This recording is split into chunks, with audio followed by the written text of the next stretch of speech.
Hello, Katie McCormick Lelyveld. Hello, Lauren Patricia Wombold Patel. Okay, so Katie, you are the founder and CEO of MELD, a group aimed at helping undergraduate women advance their careers. You are Yes. a fellow at Harvard University. Yes. You are the former press secretary to Mrs. Obama.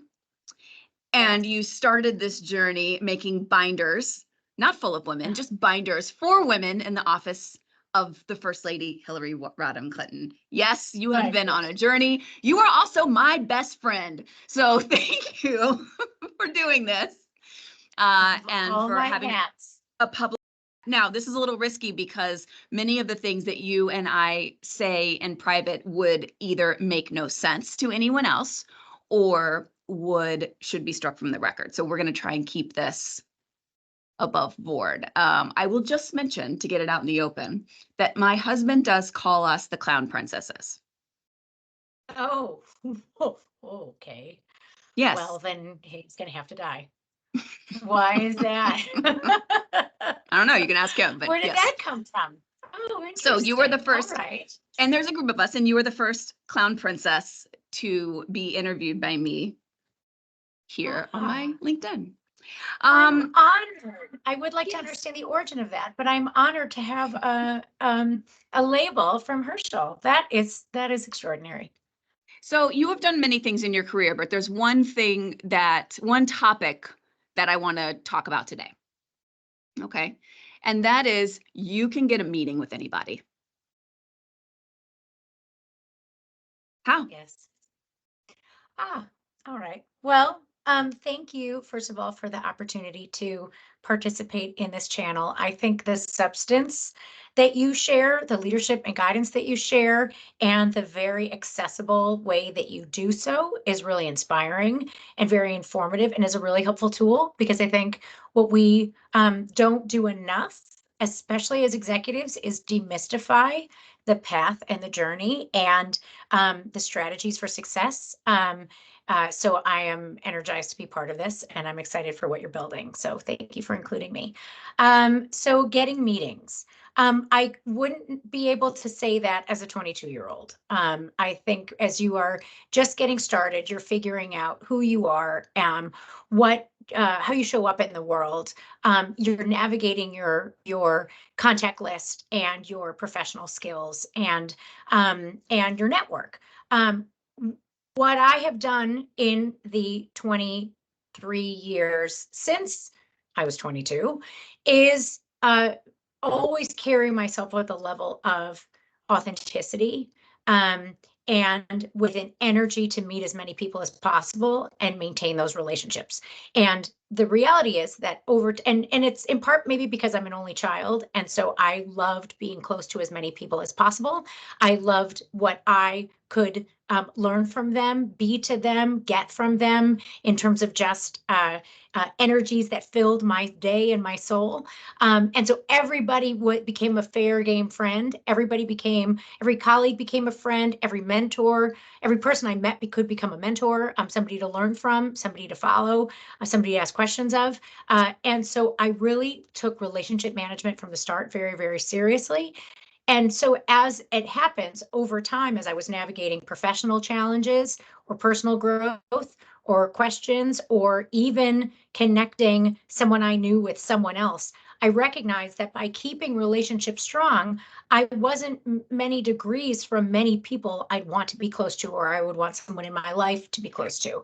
And so I would say a key part of that is simply just showing up consistently, authentically, and taking good care of your relationships, not being selfish in them, but not losing yourself in the process either. Where I am now, because of the rooms I've been in over time, which were fought for and in which I worked very hard, I didn't take anything for granted. I now either am a degree or a couple of degrees from I come to these conversations. It's like, well, how hard can it be to get to X person? Let's just figure it out. And then once we figure out the garden pavers that we need to step on to get to that person, whatever the path is to get to that person, let's inventory those relationships. Let's inventory what matters to that person. Let's not just what we want to achieve, but what might they be working on?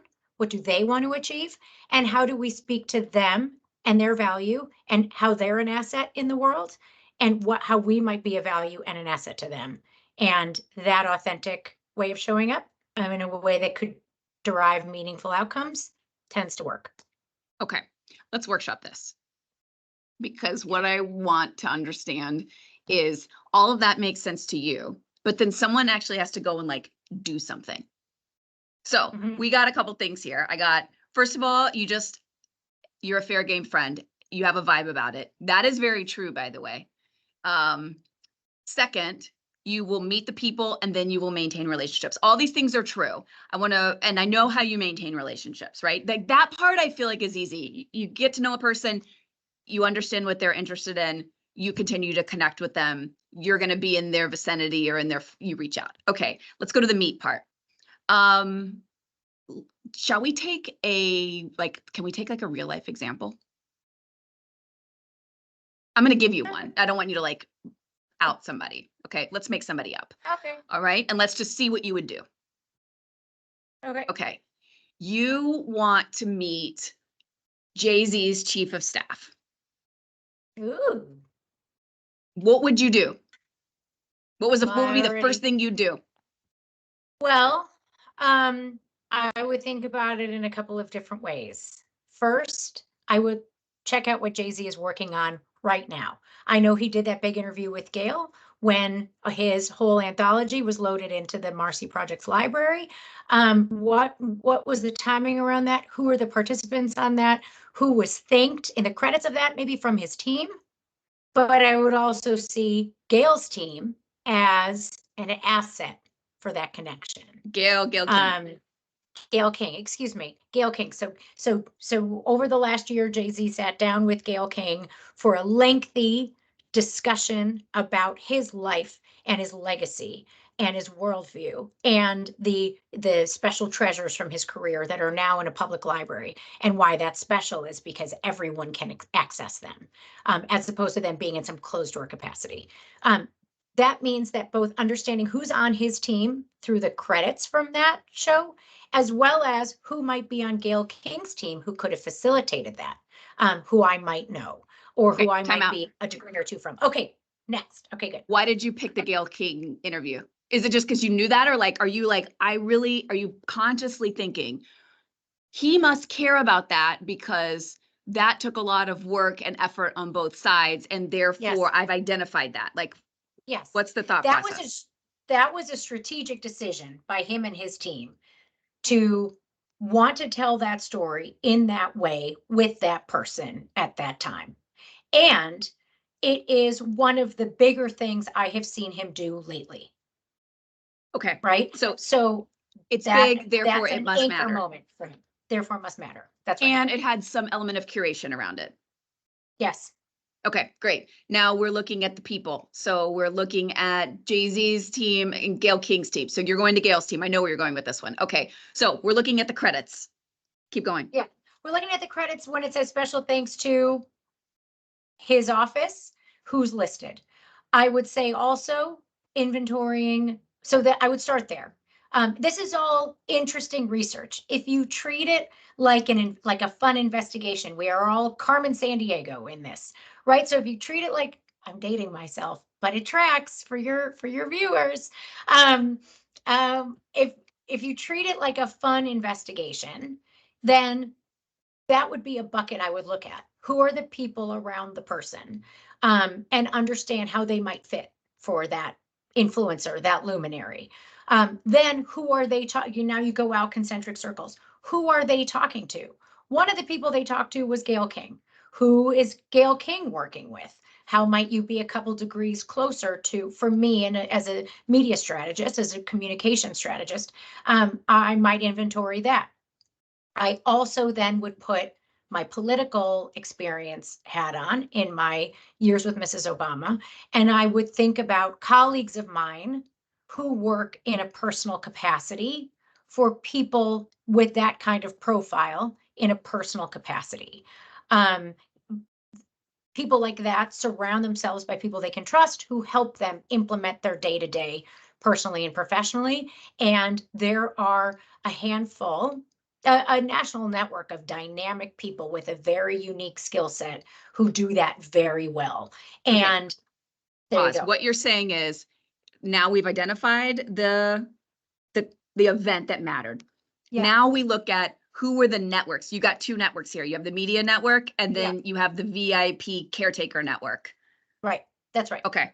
Keep The going. personal office. Now, that personal office network is not unique to people in Jay-Z's No, echelon. they are, no, of course, They are they running a everywhere. business. Yeah. You have a personal network. I have a personal network. All of us have a kitchen cabinet of our own board of advisors, our own trust squad.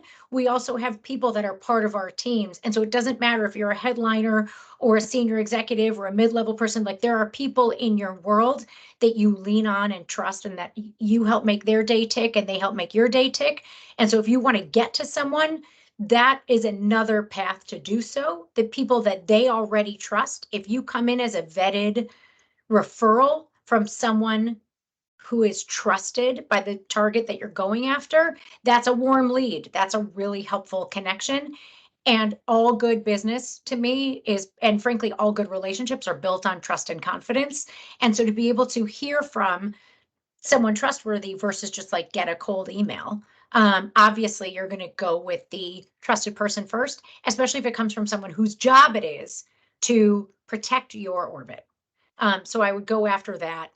Secondly, yeah. So now you've identified, let's say, I'm going to jump forward just a little bit. Let's say you've identified within those networks two people, maybe it's a couple degrees of separation, but that you can just you can outreach to. It's, they're in your sphere. Maybe you haven't talked to them in 2 years. I mean, like, what's the statute of limitations on which you're going to just outreach to a person? I think this is why I'm maybe not very good at like sales because I tend to dive more into the relationship that I have and be very You have careful a of. relationship with them because you maintained it. Yes, but I'm careful of and protective of asking people for things because I don't necessarily want to inconvenience someone or ask more of them than they maybe want to give or ask them, I don't know, to do something for me without something in return. It just doesn't sit well with me. That said, there's nothing, when I get over that for a minute and simply say, I have been tracking, it's one of the benefits of social media, for example. You can say, I've been tracking, your kids are getting so big and your life seems so lovely, or you just took that very cool trip, or I love that article you shared, like something that reestablishes the bridge. Maybe something about the last time you were together and what that meant to you, because that is likely also true. It's why they popped into your head. So something about their life, your relationship with them. And then, hey, listen, I'm working on this idea. It would be incredible if we could involve Jay-Z in it. Why we would want to do that is because, or the unique value he brings is because. And then I'm thinking that you might be a couple degrees from the right person to talk to in his office. Could you help me get there? The reason I offer like the sales comment is because it feels I'm framing that with a little bit of vulnerability. Like it's a little soft, but it's also, that's just by design because that's my comfort tone. And it's to say, if this doesn't work for you, that's totally okay. Like it's fine. Or if you're uncomfortable by making this connection, that's also okay. Like you don't have to do this. I am halfway to you. Do you want to meet me halfway and then we walk the rest together? Or if it's not a good time, say so. I always want the person I'm engaging with to feel comfortable. And if that door closes, that's why I'm exploring other doors and also windows to get in the same house. But you're going to get in the house. Yeah. Yeah. Will you leave with a stolen Blockbuster video? Oh, wow. All right. Okay, so then you're in the house. Is the house the introduction to the chief of staff? Or is there another step? You're just going to repeat that process until Yeah. you make the Yeah. connection.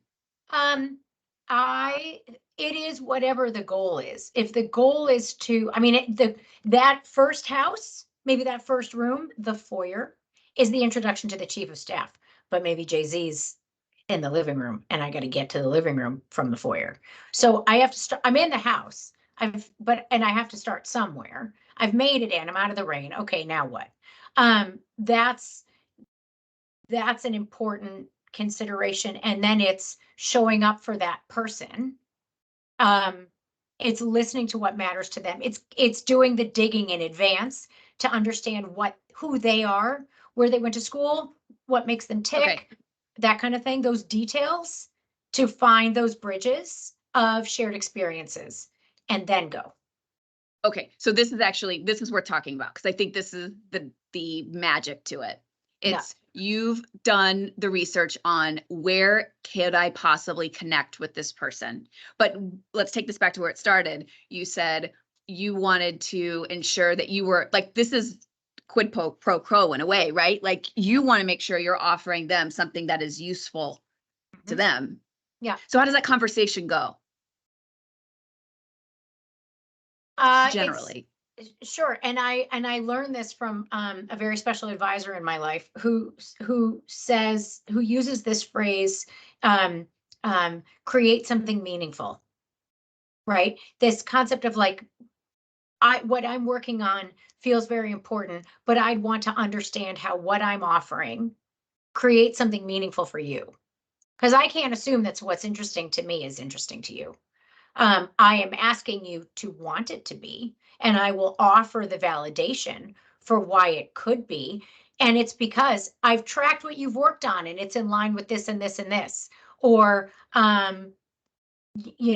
once in an interview, you express this goal and this achieves that goal.